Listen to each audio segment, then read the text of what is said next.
you can't moan if you get called up for a fight 4 weeks in advance and you're not ready, because what else are you doing if you're a professional boxer? Like, ultimately, that's your only responsibility as a professional boxer, is to stay ready and stay in shape.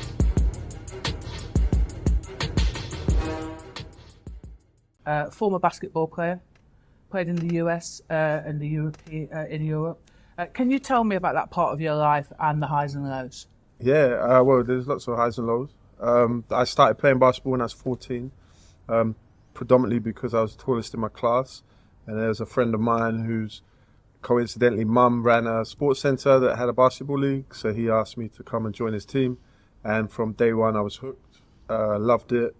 And I just wanted to be as good as I could be at basketball. So I dedicated my life to that. At 18, I went to America, played in the college system out there for 5 years. And then I played professionally for another 8 or 9 seasons. And I had some really good moments, represented the country like Great Britain. I had some caps there, played all over the world. As far as China, I played in a tournament in China, played all over Europe, obviously all over America. Really enjoyed my journey. I suffered a few injuries, quite a few major injuries. I had 4 major knee surgeries, and total of 6 knee surgeries, but 4 that kind of cut the season short. But looking back, that kind of educated me on strength and conditioning and the importance of taking care of your body. Up until that point, my first injury was my first professional year. So I hadn't really had an injury up until that point that was anything of significance. So I didn't know how to look after myself, didn't know how to look after my body. My diet was probably horrendous. And it just educated me a lot. And then at 31, it was time for me to step away. I was very content in doing that. Won some leagues, some MVPs around the world and stuff, but it was ready to start my new chapter.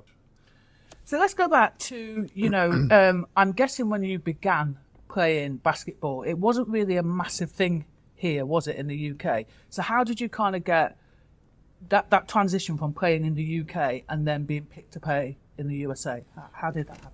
A little bit of luck, predominantly like back then. It's funny, it was a long time ago. I'm 45, so we're talking 1998 was when I left for America. I was trying not to expose age. That's all right.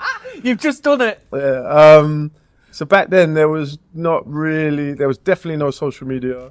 I didn't have an email address. I used my dad's. I'd maybe send 1 email a week or something. So there wasn't really an opportunity to send stuff electronically. So I was sending tapes by post to colleges in America.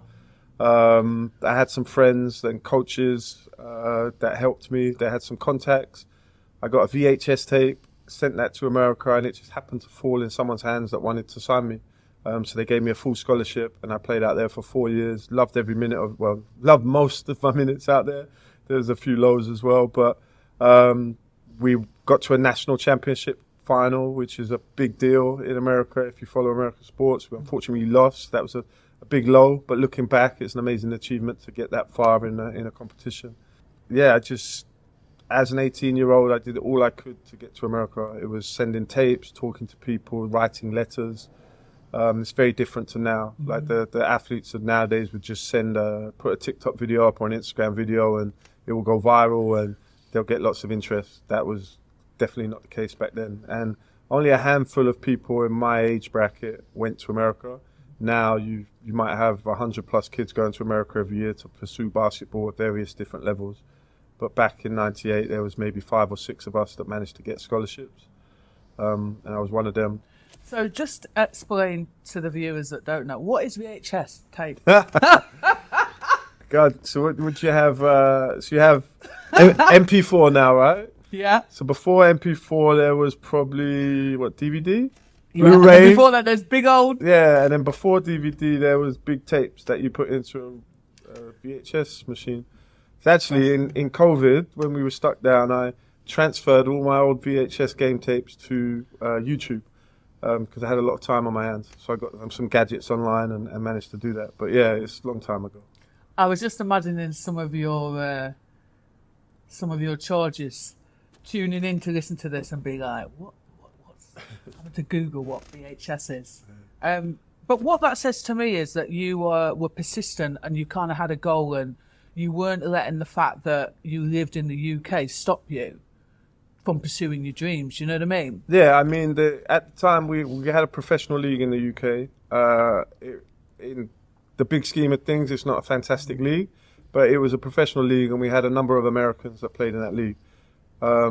So I think it was a lot of kids' aspiration to go to America. You saw the NBA, the NCAA, and that's, yeah, as soon as I understood what American basketball was and the opportunity that was there for me to get an education and to play, and to be on TV and potentially pursue that dream of being in the NBA, that's what I wanted to do.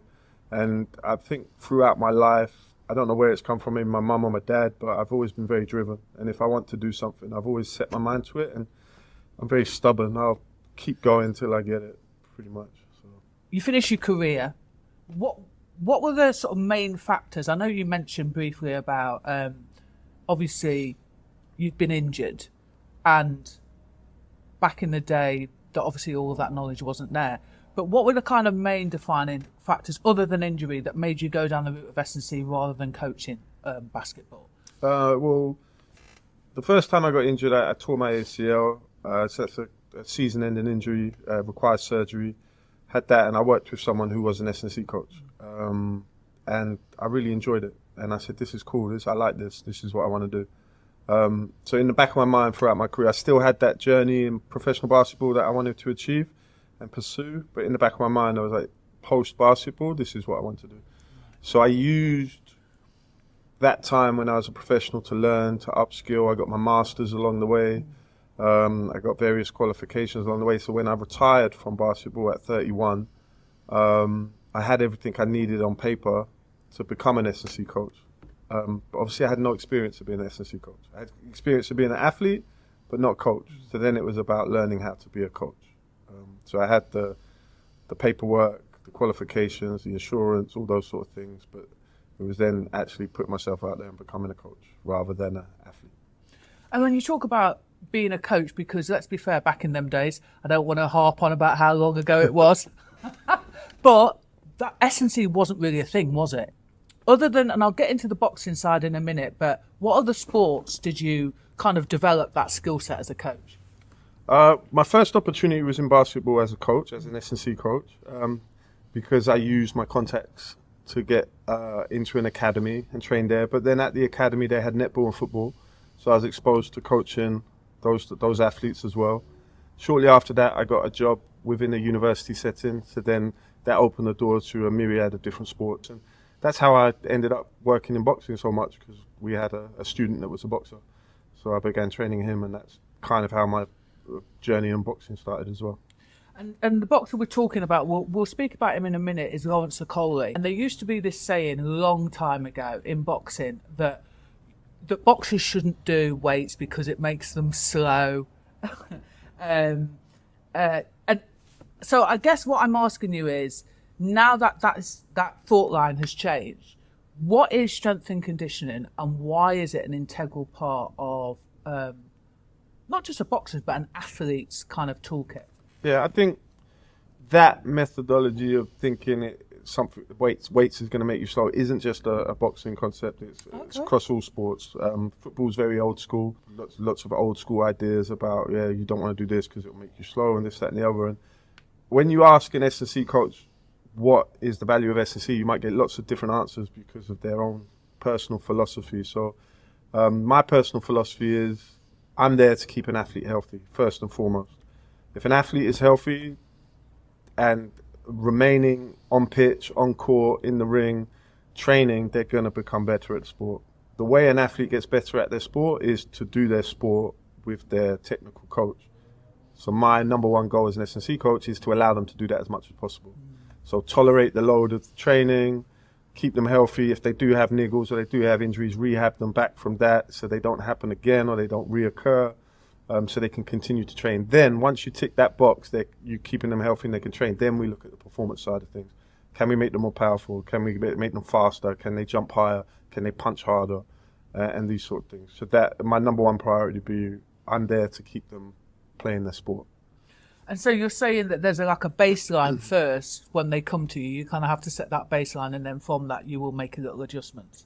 Yeah, I mean you're gonna you have like a needs analysis of the athlete, depending on what sport they do, figure out what they need within their sports. If it's a sport I've never worked in, I need to study about the sport, find out the main injuries in those sports, how they can be successful in those sports. So let's take boxing, for example. You have neck injuries, hand injuries, shoulder injuries, elbows injuries. Not a huge amount of lower body injuries compared to upper body injuries, but you still got presence of Achilles issues because you get lots of impact and running and jumping. But when you compare that to basketball, say, okay, the main injuries there would be ankles and knees. So you can see the differences between the two sports there. So that could dictate what you focus on within the training regimes. But ultimately, yeah, it's understanding the athlete and what they need particularly. You talk about, obviously, football, you get that pushback, that old school mentality. When you've been kind of collaborating with any coaches from, say, like the football world or from the boxing world, I understand that you work with Sugar Hill. Did you work with at one point? I've worked with Sugar, yeah. This is one of the many coaches I've worked with. How do you navigate that situation? How do you navigate working with a really old school coach and bringing these kind of new ideas? How do you navigate that? I think first and foremost, like, me as a person, I've got a very growth mindset. So I want to learn. So it wouldn't necessarily be me coming in and showing them how great I am. It's like, what can I learn from you? And then perhaps if someone says, I don't want them doing that, I say, well, why? Tell me the reasons why. And then I'll be like, okay, so you don't want them to do it because it can get them slow. But what if I could tell you that if we did it this way, it could actually do the exact opposite and make them faster? Because I think the issue often with strength and conditioning is there's an awful lot of bad coaches because they're unqualified, they're not educated, and they go in and they almost beast the athlete for, if you work hard, you're going to get better. And that's not always the case. We do circuits. Yeah, great. And the athlete ends up getting broken down, and ultimately they're performing power exercises at a very slow or low intensity because they're exhausted. So ultimately that will make them slower. So this is probably where the issues have come from. Now you've got a lot of people coming out there educated, they have the understanding of the science, so they can have a good impact. And I think if a coach has a growth mindset, they're going to be open to that. But ultimately it's like, I'm not there to take anything away from the head coach. I'm there to add value. Yeah. And if I believe I'm adding value, then I'm going to be persistent and keep trying to build relationship. At the moment that I feel like there's not a relationship to be built, or someone's just not interested, or perhaps I'm not adding value, then that's perhaps when relationships end. Fortunately, I've worked with a lot of coaches that are, people say forward thinking, but I just think are good coaches because they understand the value of different things. They understand the value of a nutritionist. They understand the value of an SSC coach. They understand the value of a psychologist, a breathing coach. You can go on and on about all these additions you can have to an athlete that would add value. But ultimately, the technical coach is the boss. But even the boss works around the athlete. So the athlete is the center of the wheel.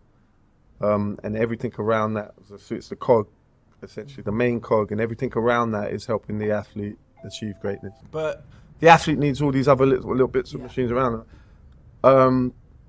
And in order for the machine to work efficiently, everyone has to be pulling in the same direction. And that's where a lot of relationships break down. And this is what I was going to ask you. In that respect, you're saying that all these pieces are supposed to be pulling together. Do we come across effectively as the ego that stops someone having that growth mindset? I think so, yeah. It's that know-it-all mentality. I don't need any help, this, that, and the other. And that's disappointing, but ultimately people are who they are. And I'm not there to change who they are. I'm just there to add value. But the worst thing that can happen to a machine is one cog goes the wrong way, or one cog talks bad about the other cog, and then they don't work in unison together, which often happens. As an S&C coach, I think it's imperative to work as a team. I've been brought up in a team. I was a basketball player.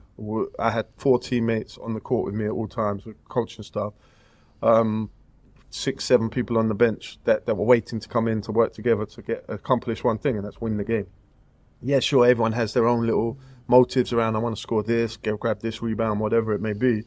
But ultimately, the goal should be we want to win, which in sports is pretty much a standard goal across every sport. you want to win. So you need to work together to win. Because if you're pulling in different directions, and now working in boxing as a manager as well, it's you just see lots of people in it for perhaps their own agendas, their own reasons, and you see that it's not adding great value to the athlete ultimately, and that isn't something that is either going to be fruitful, or it might work for a little while, but it will break down eventually. I just want to take it back a little bit. You talked about the importance of certain exercises and stuff that you have to do. When designing a strength and conditioning program for a fighter, are there any particular areas that you have to concentrate on that are critical to the sport? As an S&C coach, you look at a camp. I hate camp mentality in boxing. It drives me nuts. I'll say that straight away. I think if you're a professional athlete, you should be focused on your profession for 50 odd weeks a year. Yeah, sure, take a couple of weeks off, do whatever, but that's like, you should always be ticking over. I hate that term as well, but it's prevalently used in boxing. You should always be doing stuff to make yourself a better athlete, to recover from niggles, these sort of things. But specifics to exercises and whatnot would depend. Like, what does the athlete need to lose weight, or does the boxer need to lose weight? So then you're gonna have a different training idea to reduce body mass, or reduce body fat per se. Do they need to put on weight? Do they need to gain strength? Do they need to improve their power? Like, you will establish this when you get the athlete and you do various different tests, or you see them in the gym and how they move. Is their mobility poor? If they have poor shoulder mobility, that might affect the ability to produce power in a punch. So you might focus on improving mobility in the shoulder rather than improving strength in pressing motion, and that can result in a smoother action and a stronger punch. So it's very the answer to that question is it depends, and it depends on the athlete you're working with and the goal you're trying to achieve with that athlete. But if I was to hammer down on exercises, that all boxers should have a strong neck, they should have strong wrists, they should have nice stable hips, so like big strong glutes, hamstrings, quads, as a standard. So there's lots of exercises that can achieve those sort of things. Talk about the obliques. Explain the role of core strengthening, particularly the obliques in a boxer's punching power, and what exercises do you recommend? When we're looking at the obliques or the core musculature, let's just define what the core is. So in very basic terms, if I chop off your arms and your legs, what are you left with? You're left with your core. So essentially any movement that you make would transition through the core. The idea of having that core strong and ability to resist movement but also produce movement would then add in any athletic performance. So not just boxing, but everything. The core maintains stability, keeps you stable, and it transition forces through from the legs to the arms. The obliques are good for rotation. So like they're obviously, the obliques are on the side of your torso. So that's the rotational muscles, obviously to withstand body shots as well. But rotation is huge. So creating torque through your hips and transitioning that into your hand. So from the force through the floor, through your legs, into your hips, with the rotation through the obliques into your hand, that's just a kinetic chain that will allow you to produce more force in a punch. And the goal of boxing is to try and knock someone out. How do you knock someone out? You hit them with a solid punch in the right place, multiple times maybe, to get a knockout, or you break them down with multiple shots over the course of a round or 12 rounds or about. Does that answer your question? Exercises, loads of different exercises. So you can do anti-rotation exercises or rotation exercises. You get lots of YouTube videos with landmine rotations, med ball rotations, isometric contractions like planks, side planks, these Pallof presses. They're really valuable as well to maintain, because again, the trunk is used to produce forces but also tolerate and resist forces. So you don't want to over-rotate. So it's great training rotation, but you have to train anti-rotation as well, because you don't want to over-rotate. If you over-rotate, you might be caught out of position, and then you get hit with a shot you shouldn't have, or you lose balance, or you throw a punch and you fall forward and then you get caught on the way and you get knocked down. Again, loads of different ways you can train it. We could spend all day talking about I know you love that. I can tell you really love the kind of the mechanics of it all. If you were going to work with a young athlete that, say, couldn't afford to come to do training, what are the things that you would tell them to do, and what equipment would you ask? You know, say if they had to do it at home, they were an amateur boxer and they needed to just get that baseline. I think like learning to control your body. So using your body and your body weight as resistance. So things like being able to hold a plank in a good form for however many seconds or a minute or whatever is a good place to start. Being able to do a push-up, a proper push-up, a full push-up, being able to do a chin-up, being able to do a squat. Or once you can do a squat with good technique, do a single leg squat. You can just squat to a chair, stand back up. Like calisthenics is the word of training when you just use your body weight. And again, you can look at loads of different videos online about amazing calisthenic exercises. So that's a great place to start. Doesn't cost anything. Just need to understand what you're doing and why you're doing it. But like young kids, adolescents, people going through puberty, they need to learn how to control their body. Just going back to a point that you made earlier about this whole thing of, and you only hear it in boxing, ticking over. Is it a thing of trying to chip that old mentality away from at that young age? Well, I think that it's an education thing, really. Like, if you're an athlete, be an athlete. Like, yeah, take some time off or whatever, but that's your job, that's your profession. Like, you don't, you can't moan if you get called up for a fight 4 weeks in advance and you're not ready, because what else are you doing if you're a professional boxer? Like, ultimately, that's your only responsibility as a professional boxer, is to stay ready and stay in shape. But in strength and conditioning, we talk about building blocks, periodization. So there's opportunities out of camp. I think the biggest value an S&C coach can have is out of camp, because you can really focus on that, and you can make them sore, you can make them tired, you can push them really hard to get strength gains without having a detrimental effect on the training in the evening. And often that's what alienates boxing coaches, because a boxer will come to training and they'll be sore from an S&C session that perhaps the S&C coach isn't working in cohesion or together with the boxing coach. So they're doing a really demanding, eccentric, loading type of S&C session, and then a day later they've got a big sparring session against someone really good, and they can't move because their hamstrings are sore. And that's ignorance, and that's just poor coaching. But working together and out of camp, boxing camp, is a great time for boxers to invest in properly in S&C camp, in S&C, because they can really hammer down and focus on that and make great gains. Then when you get into camp, it's like putting the cherry on the top. But boxers, sometimes coaches don't understand that, and they're like, oh, it's time to get an S&C coach. We're 8 weeks out from camp. And it's like, well, if you understand adaptation, you understand the science behind the body adapting to stimulus of S&C, you're going to know that it's probably not going to get much bang for your buck in 8 weeks.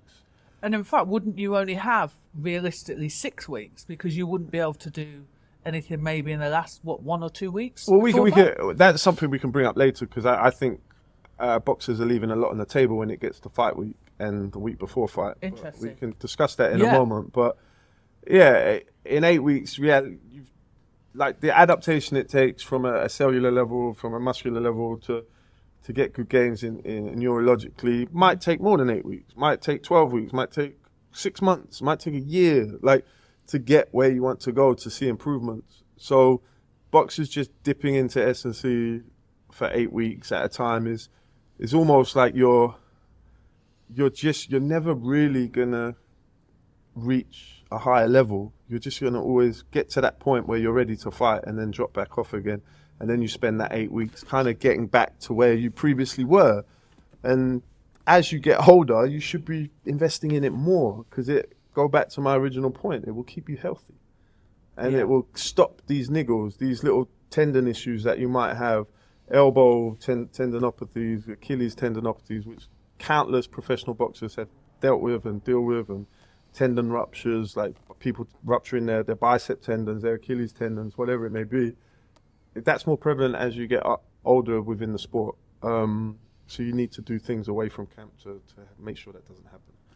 And you've just mentioned the concept of, because that was kind of And I have done some training. And I thought, especially around boxing, that maybe the last 1 or 2 weeks that you were kind of supposed to taper off the S&C. So explain to me, you were just mentioning that there are gains to be made, or there are losses, I think the word was that you used. There are losses in those last couple of weeks because people tend to neglect the S&C part of it. Yeah, it's like, oh, I need to recover, I need to taper off, I want to rest, make sure I'm fresh for the fight. But like from a science perspective, you're looking at energy systems. If you don't stimulate certain energy systems, you lose them, or you begin to see a decline in them.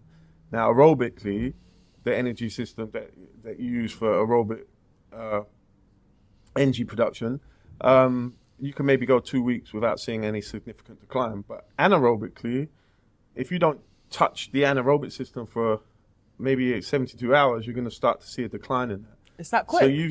So you've reached, you've worked really hard in your 12-week camp. You're a diligent boxer, so you've had more than 12-week camp because you've been engaging in your S&C. But then you get 2 weeks out of the fight. Okay, I'm switching off now. You're going to see a decline, and your peak perhaps was just after that 2 weeks before the fight because you've recovered from your sessions and then you're ready to go again. So within fight week, I think it's imperative for athletes or boxers, to touch on the anaerobic system, the power production, because otherwise they're going to see a slight decrease in the performance or the ability to produce that, because it's going to decline if you don't use it. If you don't use it, you lose it. And they might be getting that from some boxing training, but doing a small 6 sets of a very high intensity sprint on a bike for 10 seconds and then resting for full recovery is going to keep that tank filled up, and it's not going to drop off, and that's not going to have a detrimental effect on your recovery within 5 weeks. Let's be fair as well. In the professional scene, they've got loads of press to do. It is part and parcel of the job. But do you think it does go back to that old mentality? Because you're saying that they think, I've got to rest.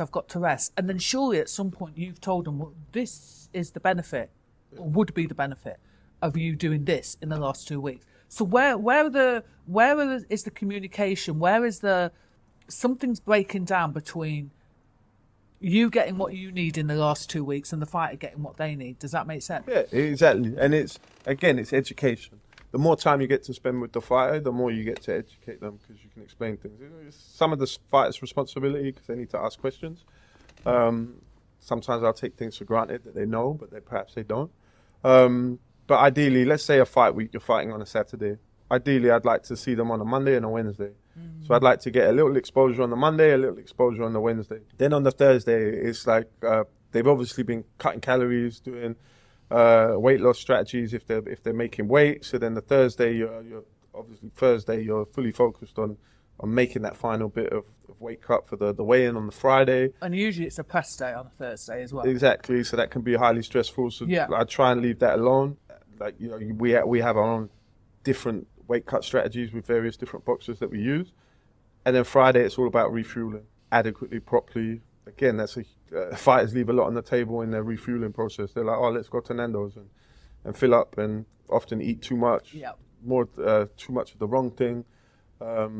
Like having meal prep on fight week is 1,000% worth the investment. One, you don't have to worry about what to choose on the menu. It's there, it's given to you, and you know it's going to be the best thing for you from a good nutritionist. And then Friday, it's about recovery, getting your mindset right, maybe getting a flush out, soft tissue work from someone that you're familiar with. You don't want to get a flush out and soft tissue work from someone you've never had tissue work from before, because they might do something that, might do something too deep, too hard, not enough, whatever it may be. So you want to gain these type of this knowledge within camp. So then when the fight week, you're very comfortable with it. And Saturday, again, it's just all about the fight, focusing, hydrating, still if need be, fueling properly, and then having, again, a strategy pre-fight. So taking the right sort of supplements, right sort of carb gels or whatever, so you can ensure that you've got enough of the fuel you need to go 12 rounds if it's 12 rounds. But coming back to your question, the issue is you've got a lot of fighters that go and hire an S&C coach, and the S&C coach never actually talks to the coach. I find that astounding that you're supposed to be working as a unit and no one has a conversation. Often, sometimes the coach is very not interested. I've worked with coaches that don't respond to text messages. I've said, hey, look, I'm doing this at the moment for these reasons. What are your thoughts? Or perhaps the athlete's picking up this niggle from doing this, that, and the other. I'd recommend maybe trying to get them to see these sort of people, and they don't respond. Blank. And maybe it's because, 1, they don't respect you, 2, they don't care, or 3, they know better. And I've dealt with coaches that probably tick all those boxes. My philosophy is athlete first, so whatever I'm doing will have a positive impact on the athlete's performance or well-being. So if I can't answer that question with that answer, then why am I doing it? Well, it then comes down to, well, it's my agenda. And you've got to try and take your agenda out of it. And I get it. The coach needs to earn a living. The S&C coach needs to earn a living. The nutritionist, they need to pay their bills, their mortgage, whatever. But ultimately, if the boxer wins, everyone wins. Everyone wins. And I don't know, like, it happens in other sports, but boxing's pretty prevalent in it, where you're just trying to get quick wins.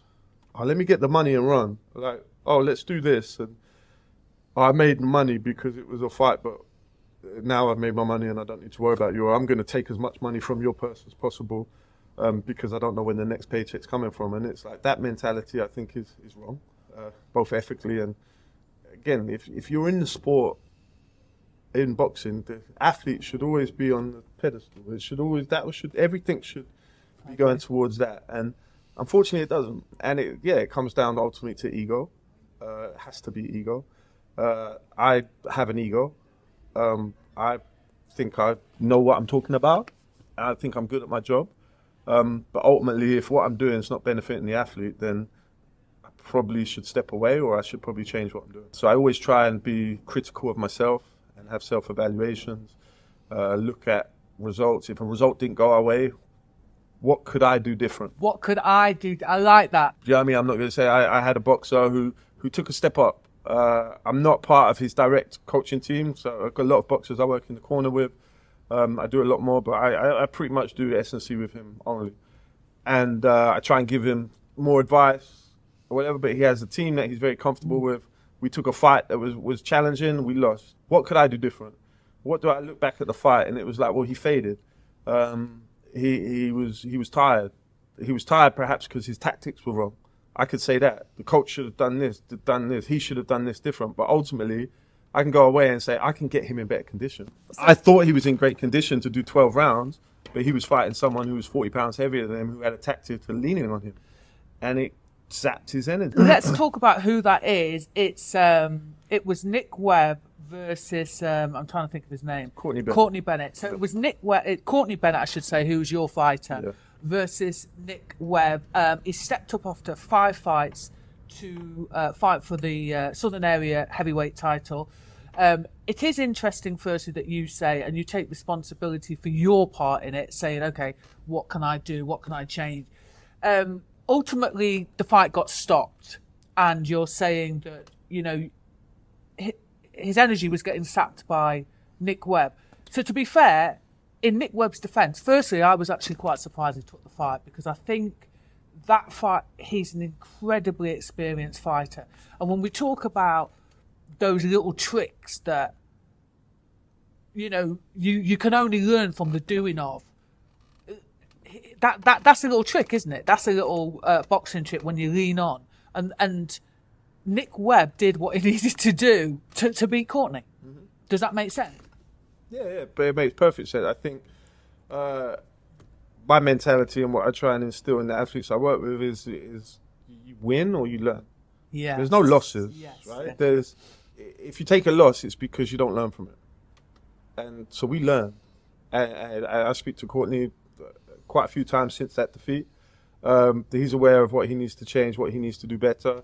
I'm aware of what I need to do better, and we still want to work together. We still want to push forward, because he took a shot, he took a chance. And in boxing, sometimes you have to take that chance, because financially you're in a position where you need to, because you can't continue to be a ticket seller. You can't continue to make a few £100 a fight, or be under pressure going into fight week to sell 400 tickets or 300 tickets. You've got an opportunity to win a fight and get a promotional deal. that's an opportunity you can't turn down. I wasn't involved in that decision, but I would say go with it. Take that shot, because it's a great opportunity. Unfortunately, the experience played the part, and like you say, Nick was very, very good at the fact of wearing him down, using tactics. The first round and the second round were completely different fights, because Nick realised I can't fight that way in the first round. I've got to change my tactics, and then that changed the fight. And unfortunately, Courtney didn't adapt to it. I think the round before the fight got stopped, he got caught, and from where I was sitting, he'd gone. In his eyes, you could see he's gone. And so I'm going to be honest, I was surprised he came out for the... And I think it was a combination of the referee not taking responsibility, and maybe, I don't know how well his coach knows him, but I felt it needed to be stopped sooner. In boxing, this is something that I'm very, very conscious of. Like I've never boxed. I've never been in a ring. I've never had someone punch me. I don't have that experience. The only reason I'm ever in a corner, it started by one boxer saying, "I trust you. I want you to get your license because I trust you. I want my coach, my cut man, and I want you because I trust you." But I'm well aware that I'm not a coach, and I keep my mouth shut. And if the coach asks me something, cool, I'll give you my opinion. I've got a little spreadsheet at home. I've been in 91 fights in the corner. It's an awful lot. When you consider with some people that are pro coaches haven't come close to that. 37 title fights, I think. 8 world title fights. That's a lot, but I probably said 2 or 3 words within each of those fights because I don't need to. I'm there to put the bucket in, put the stool in, wash the mouth guard, maybe put some ice on the back, maybe like open up the shorts so they can breathe a little bit better. If the coach asks me to do something, I'll do it. I'm there to add value. I'm not there to have an opinion unless it's wanted or asked for. And that's the thing, the key. I think it is noble to, because then the opposite to that is too many opinions. When they talk about, there was a fight. It was Fury's fight. Loads of opinions, and it happens. Yeah. You know, people get enthusiastic, but ultimately, going back to what you're saying, is the athlete is key. The athlete is the centre of everything. I'm paraphrasing, but you have to be mindful of when you're in a corner not to try and break that chain of, I don't command if you want to call it that, but no, there has to be one voice. There is, and I believe that. And if there's one voice, then there are other people that are having a voice probably need to echo that voice. Yes. Because otherwise, what's the point of a game plan? There's one person that knows what Courtney's tactics were in that fight, and that's his head coach. Others might know, but the head coach knows. They've worked together. I didn't work Courtney's corner in that fight because he has a team that work his corner, which is fine. I sat ringside. Courtney has a great relationship with his coach. They knew what was going on, so that's their decision. And I 100% agree with whatever that decision was. I don't know what was said in the corner between that round and the round getting stopped, the next round getting stopped. But that's ultimately why the coach gets paid, why he does his job. He's there, he takes that responsibility. And it is what it is. Courtney took the loss. But I've worked with coaches that have asked me my opinion. And sometimes I'm like, well, in my head, I'm like, well, I don't know shit. Because I don't, right? You're the boxing coach, right? But they respect my opinion. And then ultimately, when I look back, it's like, I do have quite a lot of experience now. But I'm still not there to talk tactics. But you are, and you weren't in the corner at this fight, but ultimately, I think you can see if you know your fighter well enough, you can see when they're in distress. And also, some fighters just want to be saved. You know, some fighters don't want to be pulled out and they want to go out on the shield. And again, you have to be the type of coach that's going to have to take a cuss down and pull them out. And some fighters want to be saved. They might give you that look. They don't want everybody else to know. Do you know what I'm saying? But you have to know your fighter well. I'm not talking about you necessarily. I'm just talking about generally. You do have to know your fighter well enough to go, he looks knackered here, or he looks in distress here. Because I was going to ask you, is that one of the times, the only time, that you've kind of learned something valuable? You've taken away something valuable from working in a corner? No, I take loads of valuable things. Like pretty much every fight, I learned something. Watching Lawrence Dan down in Bournemouth against Chris. I learnt a lot there. Lawrence was world champion. He went to Bournemouth and was treated as an away fighter, which is fine. He took the fight. It was on Chris's turf. Bear in mind, I worked with Chris for 6-7 fights. Bournemouth was quite strange because I'd go there, we're at the weigh-in, and all Chris's friends and family coming up, giving me hugs, asking me how I'm doing, and I'm there. Well, yeah, I'm good. I'm just with Lawrence. With this, but I've got a lot of love for Chris. I think he's an exceptional athlete, and he's worked super hard to get where he is. He's diligent. When he finishes his career, he will not say, I could have done more. But going down back to Lawrence, going down to Bournemouth, it was interesting, it was tough. Lawrence got dropped for the first time. And he got dropped because he wasn't concentrating, because he was too relaxed in the corner. The coach perhaps said something that made him too relaxed. He said, the plan's going, we're 3 rounds up after the first 3 rounds of the fight. It's going to plan. He's going to walk on to the shot we've been working on, go out and have fun. And he stuck with me, but Lawrence got up with a smile on his face. And then within 20 seconds, he was dropped. Yeah. And that changed the whole trajectory of the fight because he did really well to get up from that shot. Survived the fight, very, very ugly fight, survived it. Finally got back to who he was in the 10th round, 11th round. Probably won those 2 rounds.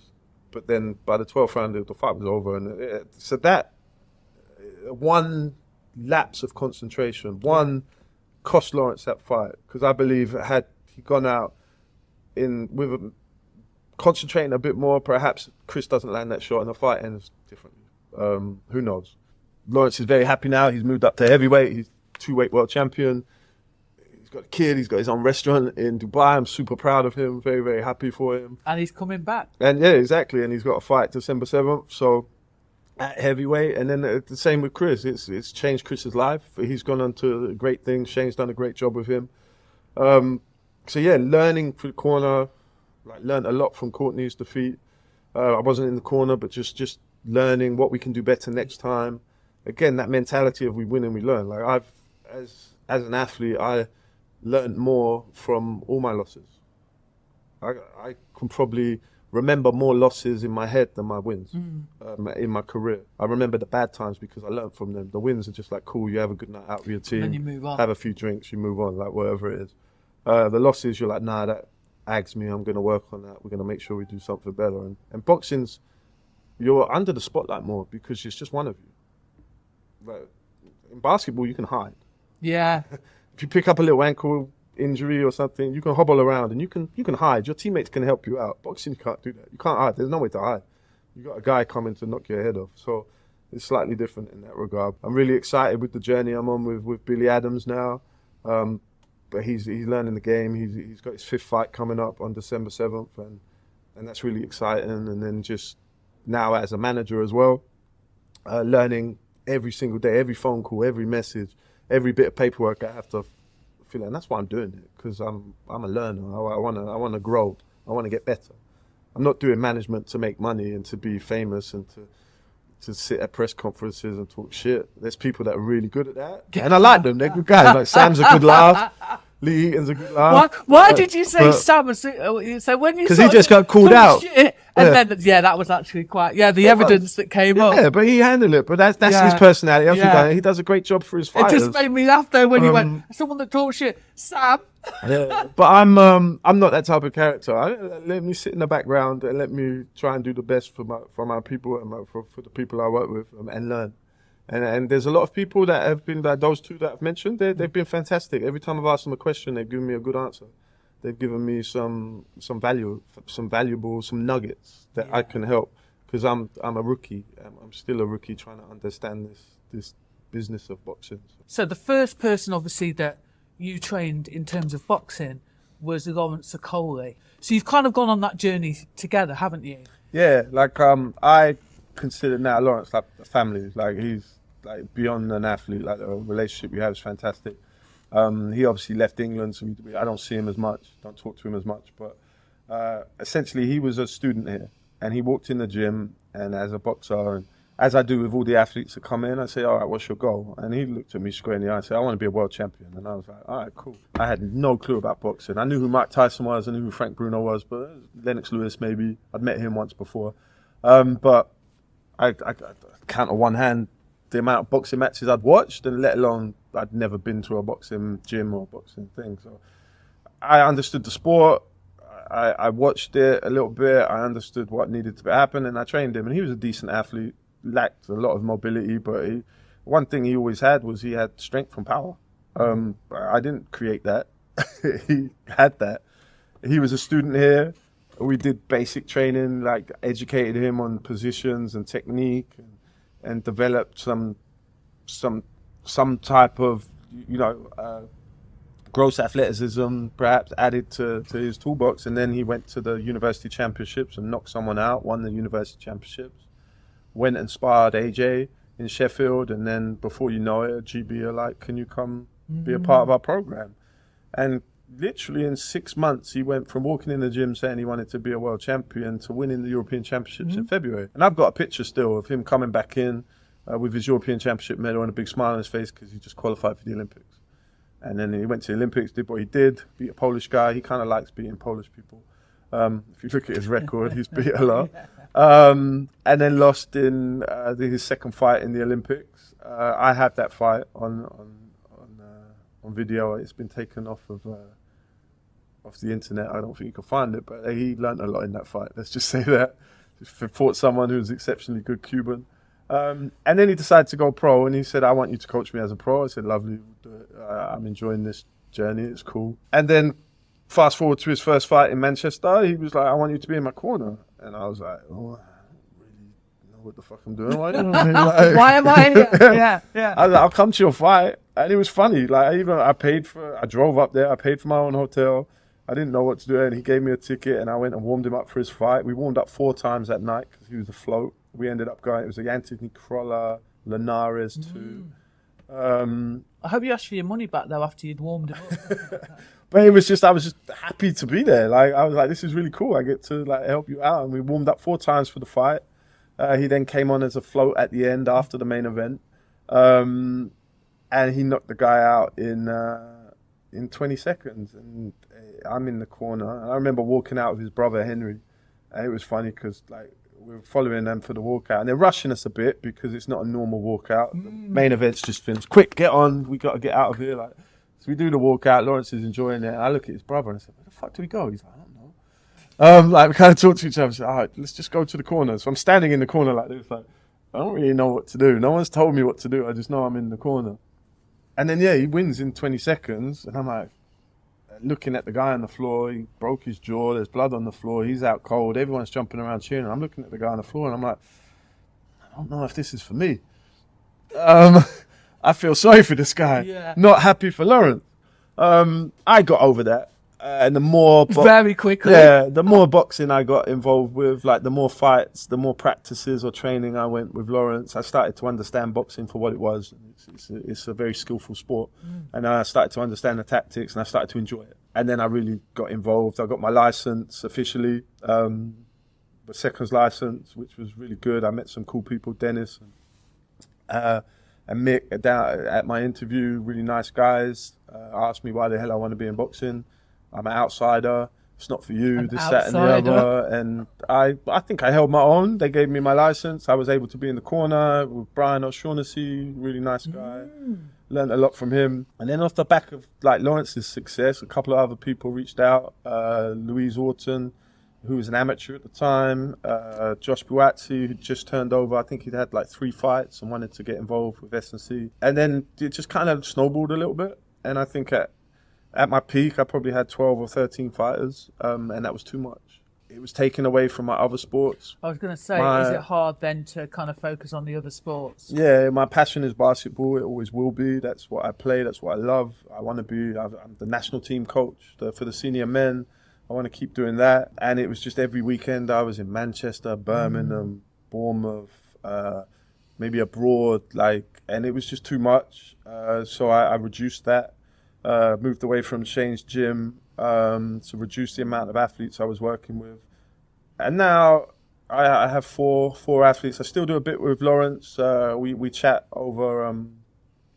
I send him some bits to do. I don't really know if I'm going to be working with Lawrence moving forward, just because being in Dubai, he's got a different training team. It's difficult because of his visa restrictions of coming to England. He can't keep coming backwards and forwards. And he needs someone to work with him, and I can't keep going to Dubai or Bahrain or Saudi because of my other commitments. So we'll see. Like, I know he wants me around.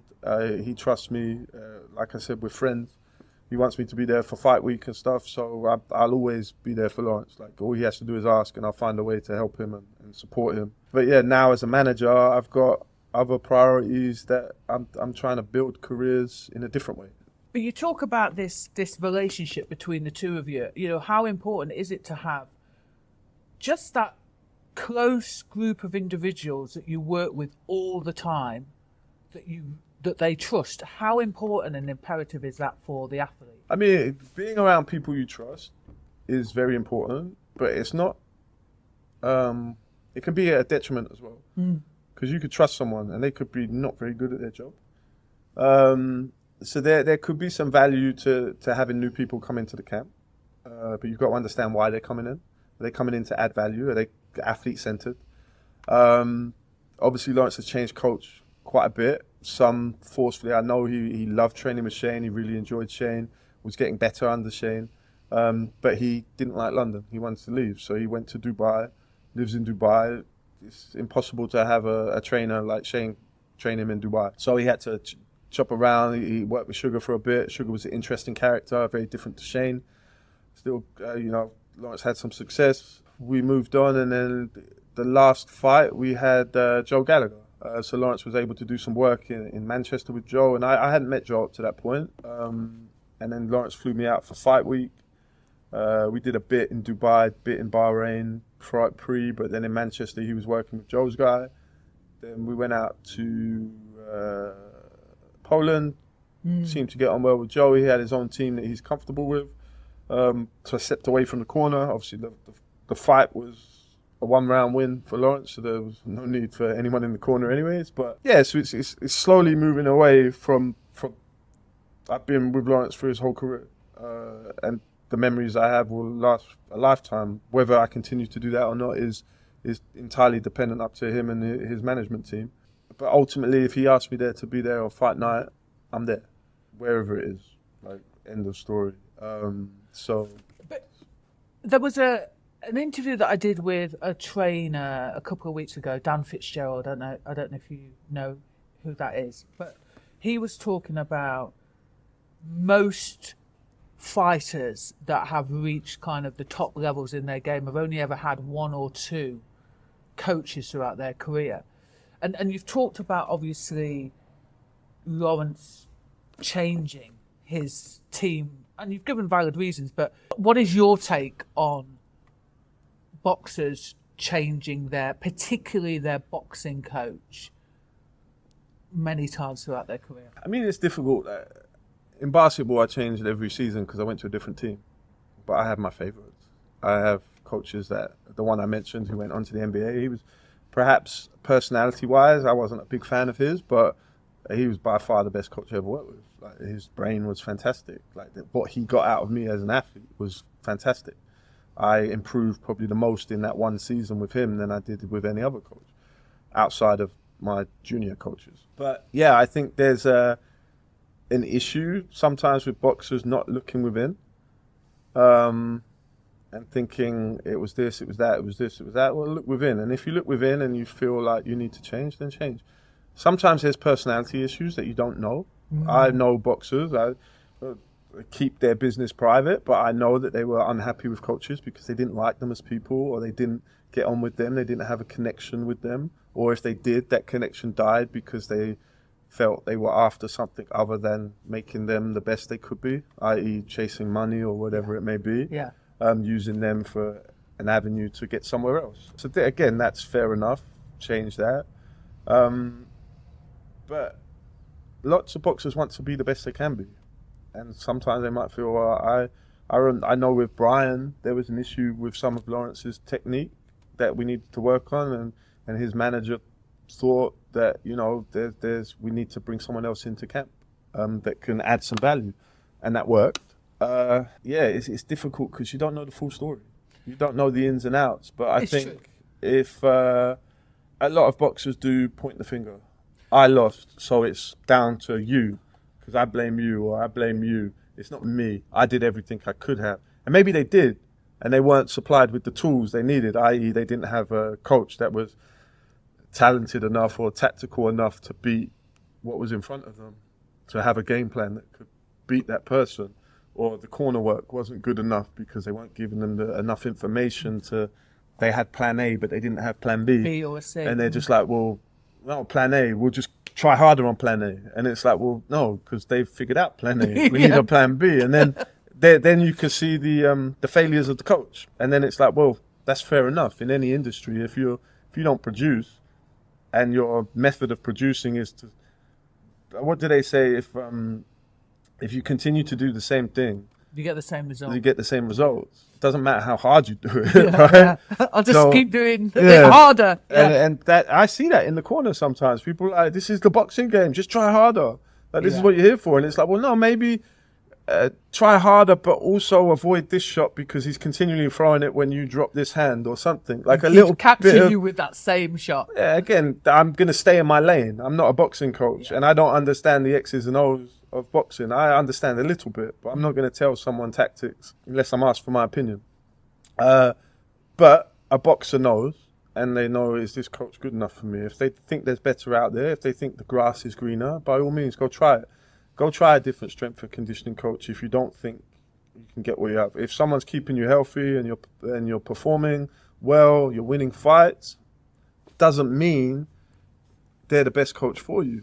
You could be doing that despite what they're doing. There's lots of S&C coaches that put up absolute trash on Instagram. Like they're training a fighter and I'm just like,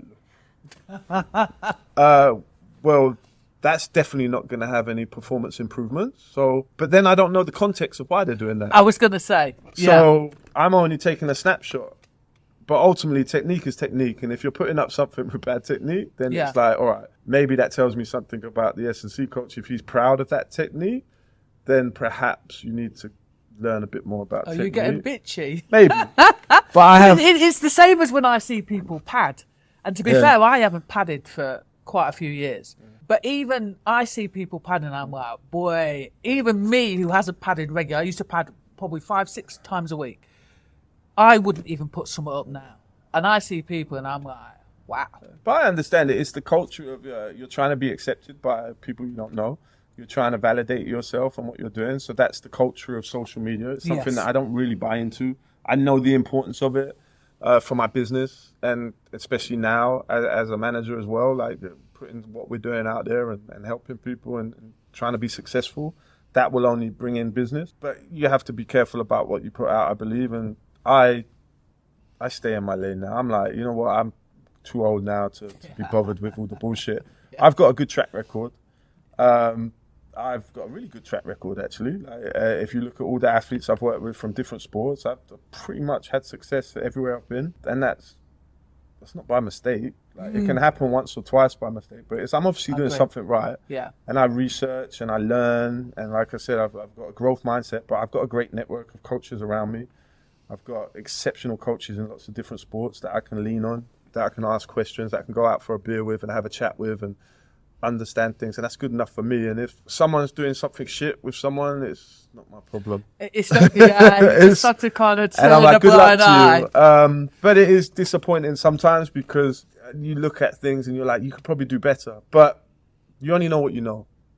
And sometimes it's not your fault. The boxer only knows what they know. They only know what they've been told. The coach might only know what they are. You reach levels, and some people learn together, they grow apart, and you move different directions. And some people have successful relationships from amateurs up to pros. Like, it was what Johnny Nelson was with Ingalls for his whole career or something. And it's like, that obviously worked because Johnny won 19 defenses or something stupid. Like, it's ridiculous. So fair play to him. That worked. Lawrence has had 1, 2, 3, 4, 5, maybe 6 coaches in his career. He's 2-weight world champion and he's about to make his assault on the heavyweight world championship. I've got had messages from people saying they think he's crazy. I've got messages from people saying I really think he can do it. I believe in him.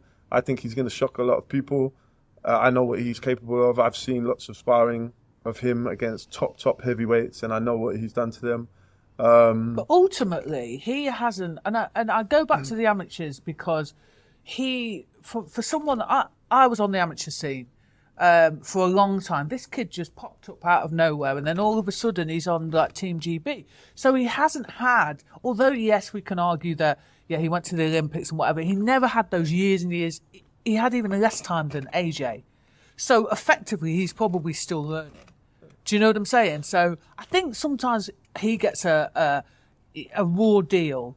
Do you know what I'm saying? Yeah, I think lots of boxers get a raw deal. I think AJ's got a really raw deal after Dubois loss.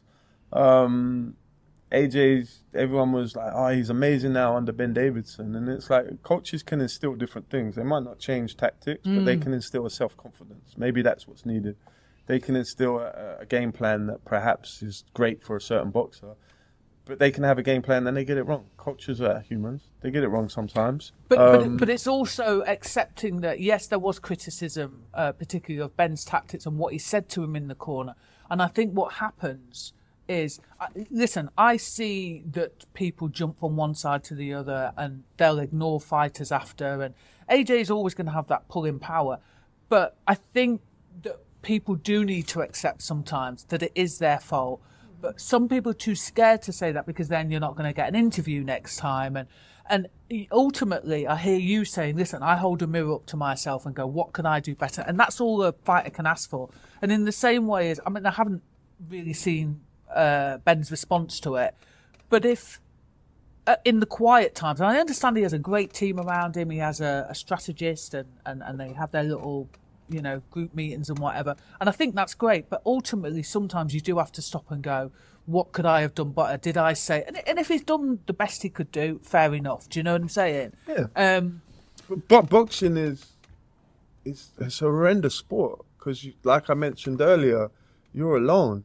You can't hide. You don't have teammates to help you out. You're by yourself. But I've got utmost respect for the boxers I work with. It's amazing. Like I've worked with people that have taken quite a few losses, people that have never lost, won world championships, struggled to win area titles. Like it doesn't matter.